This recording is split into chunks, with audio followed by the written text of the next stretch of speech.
Twinkle, twinkle, little star. আচ্ছা, তুমি স্নান করো না? তোমার সারা শরীরে এত নোংরা লেগে আছে কেন? তুমি কে? কি হয়েছে মা? তোর তোর এরকম অবস্থা হলো কি করে? কে কে তুই?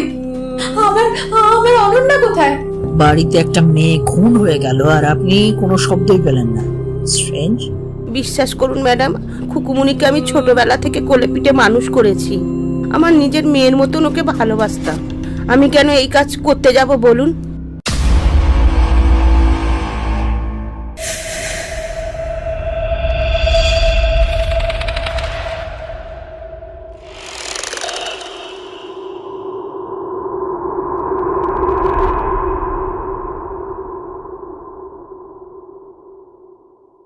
সুদীপ আর সুমনা বছর 5 আগে বিবাহ বন্ধনে আবদ্ধ হয়।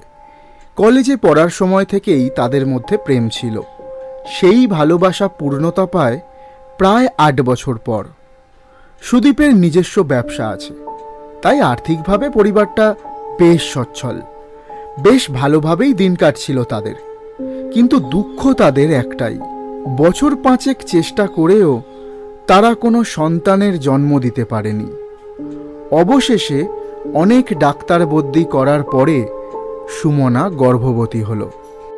সুদীপ আর সুমনার এত দিনের দুঃখ এবার মিটতে চলেছে। তাদের সন্তান পৃথিবীর আলো দেখতে চলেছে।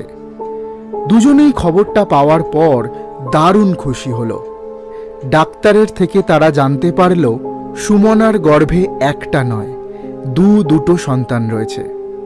অবশেষে 9 মাস 3 দিনের মাথায় মাত্র 5 মিনিটের ব্যবধানে সুমনার গর্ভ থেকে জন্ম নিল 2 যমজ ফুটফুটে কন্যা সন্তান।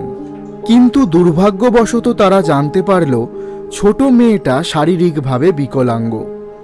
কথাটা শুনেই তারা খুব ভেঙে পড়ল। সুদীপ ঠিক করল ছোট মেয়েটাকে কোনো অনাথ আশ্রমে দিয়ে দেবে। যেমন বলা তেমন কাজ। সুমনাকে বাড়িতে নিয়ে আসার পরেই এক অনাথ আশ্রমের সঙ্গে যোগাযোগ করে সুদীপ। সুমনার অনিচ্ছা সত্ত্বেও সুদীপ তার ছোট মেয়েটাকে অনাথ আশ্রমে দিয়ে দিল। কিন্তু কিছুদিনের মধ্যেই অনাথ আশ্রমে তার ছোট মেয়েটা মারা গেল। মেয়ে হারানোর শোকে সুমনা ভেঙে পড়ল। ছোট মেয়েকে হারানোর শোকে সুমনা ভেঙে পড়ল বটে, কিন্তু বড় মেয়েকে আঁকড়ে ধরে ছোট মেয়ের কথা ধীরে ধীরে ভুলে যেতে থাকল। বলা ভালো, সুদীপ তাকে তার ছোট মেয়ে হারানোর দুঃখকে নানানভাবে সুমনাকে ভুলিয়ে রাখত। অনন্যা বড় হওয়ার সাথে সাথে প্রায় অনুভব করত তার ঘরে তার মতোই দেখতে একেবারে হুবহু একই রকম একটি মেয়ের উপস্থিতি। এইভাবে কেটে গেল বেশ কয়েকটা বছর। অনন্যার বয়স তখন 5 বছর হতে যায়। একদিন সন্ধ্যাবেলা অনন্যা তার ঘরে পড়াশোনা করছে। এমন সময় সে লক্ষ্য করল একেবারে হুবহু তার মতো দেখতে একটা মেয়ে তার ঘরের এক কোণে দাঁড়িয়ে আছে। অনন্যা জিজ্ঞেস করল, কে তুমি? তোমাকে তো পুরো আমার মতনই দেখতে। চকলেট খাবে? এই নাও। এই বলে অনন্যা মেয়েটার দিকে একটা চকলেট এগিয়ে দিল। মেয়েটি চকলেটটা নিয়ে ছুঁড়ে ফেলে দিল আর অনন্যার প্রশ্নের কোনো উত্তর না দিয়ে রাগী রাগী চোখে অনন্যার দিকে তাকালো। অনন্যা লক্ষ্য করল তার সারা শরীরে একটা রক্তের লালা আবৃত প্রলেপ। অনন্যা মেয়েটিকে জিজ্ঞেস করল, আচ্ছা, তুমি স্নান করো না? তোমার সারা শরীরে এত নোংরা লেগে আছে কেন? তুমি কে? আমি তো ছোট বোন। কথাটা শুনে অনন্যা অবাক হয়ে গেল। সে বলল, কি সব বলছো? আমার কোনো বোন নেই, আমি তো একাই। তবে তুমি আমার বোন হতে পারো। তোমাকে অনেকটা আমার মতনই দেখতে। তোমার নাম কি? তুমি আমার সাথে খেলবে? মেয়েটা কোনো উত্তর না দিয়ে হঠাৎ করেই কোথায় যেন মিলিয়ে গেল। এই ঘটনার পর অনন্যা কয়েকবার তার মাকে এই মেয়েটার কথা বলেছে, কিন্তু অনন্যার মা তার কথা বিশ্বাস না করে হেসে উড়িয়ে দিয়েছে। ধীরে ধীরে অনন্যা ওই মেয়েটার প্রতি এক অদ্ভুত টান অনুভব করল। কিন্তু ওই মেয়েটা অনন্যাকে একেবারেই সহ্য করতে পারত না। সুদীপ আর সুমনা অনন্যাকে যত বেশি ভালোবাসতো, ওই মেয়েটা তত বেশি অনন্যার উপর রেগে যেত। এইভাবে কেটে গেল আরও কয়েকটা দিন। ওই মেয়েটা অনন্যাকে মাঝে মধ্যেই দেখা দিত, তবে কোনো কথা না বলে শুধু অনন্যার দিকে রাগী রাগী চোখে তাকিয়ে থাকত।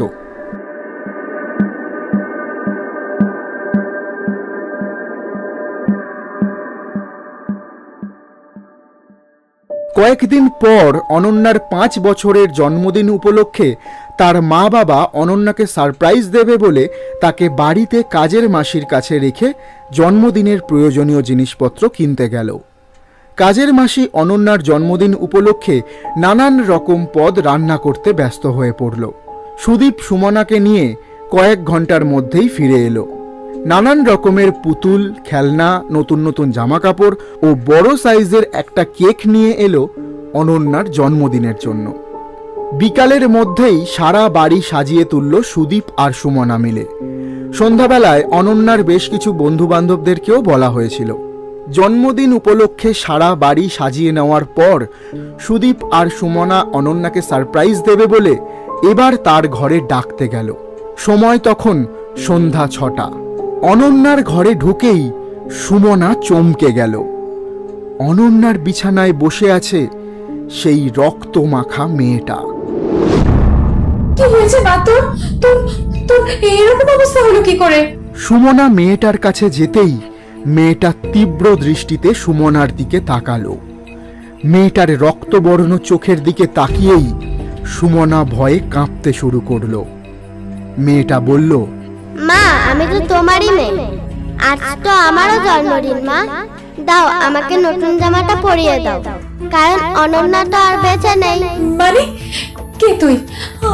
আমার অনন্যা কোথায়? Twinkle twinkle little star. মা, ভয় পেয়ে গেলে? অনন্যা তো এখন আকাশের তারা হয়ে গেছে মা, ঠিক আমার মতো। তুমি তো তাকে ডাকলেও আর ফিরে পাবে না। মানে মানে অনন্যা তো এখন আমার বেস্ট ফ্রেন্ড হয়ে গেছে।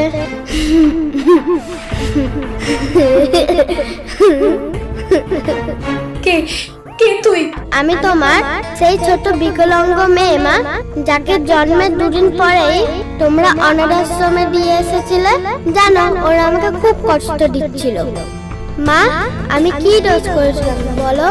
আমি তো তোমারই মেয়ে, তাহলে আমার সাথে তোমরা এরকম কেন করলে মা? একটা মা হয়ে তুমি এটা করতে পারলে? তাই আমিও তোমার থেকে অনন্যাকে কেড়ে নিলাম। আমার আমার অনন্যা কোথায়?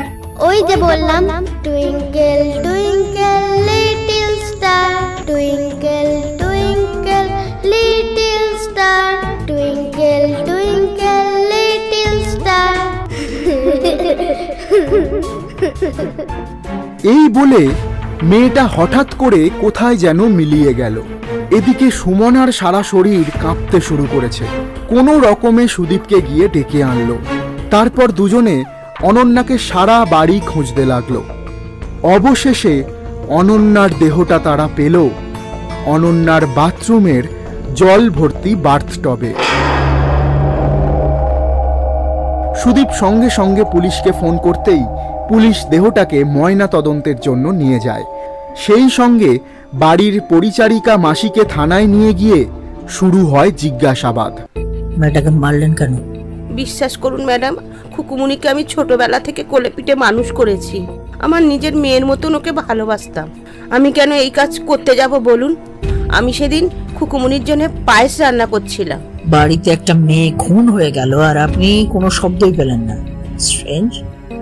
সত্যি বলছি, আমি সেদিন কোনো শব্দই পাইনি। পেলে কি আমি ছুটে আসতাম না বলুন?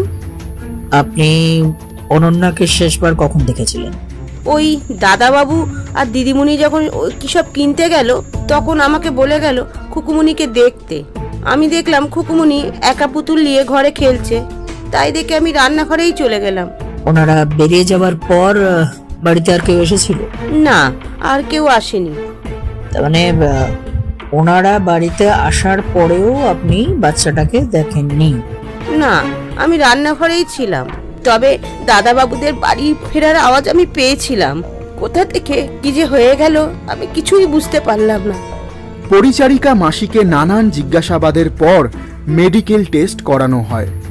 মেডিকেল টেস্টে কাজের মাসির বিরুদ্ধে কোনো প্রমাণ পাওয়া যায়নি, কিন্তু অনন্যার ময়না তদন্তের রিপোর্টে জানা যায় অনন্যার মৃত্যু কোনো স্বাভাবিক মৃত্যু নয়। তাকে শ্বাসরোধ করে জলে ডুবিয়ে মারা হয়েছে। কিন্তু কে তাকে এই রকম নৃশংসভাবে খুন করেছে তার উত্তর আজও কেউ জানে না। তাই অনন্যার মৃত্যু এক অলৌকিক মৃত্যু। এতক্ষণ শুনছিলেন অলৌকিক মৃত্যু। কলমে রিমি হালদার, গল্প পাঠে সূর্য, অনন্যার চরিত্রে অন্তরী, অনন্যার বোনের চরিত্রে ঈশানী, সুমনার চরিত্রে তনুশ্রী, লেডি পুলিশের চরিত্রে চান্দ্রেয়ী এবং পরিচারিকা মাসির চরিত্রে লক্ষ্মী। আবহ সঙ্গীত, স্পেশাল এফেক্টস এবং সমগ্র পরিকল্পনায় সূর্য। গল্পটা ভালো লাগলে অবশ্যই শেয়ার করুন। আর আপনি যদি আমাদের পরিবারের নতুন অতিথি হয়ে থাকেন তাহলে চ্যানেলটা সাবস্ক্রাইব করে আমাদের পরিবারের সঙ্গে থাকুন। ধন্যবাদ।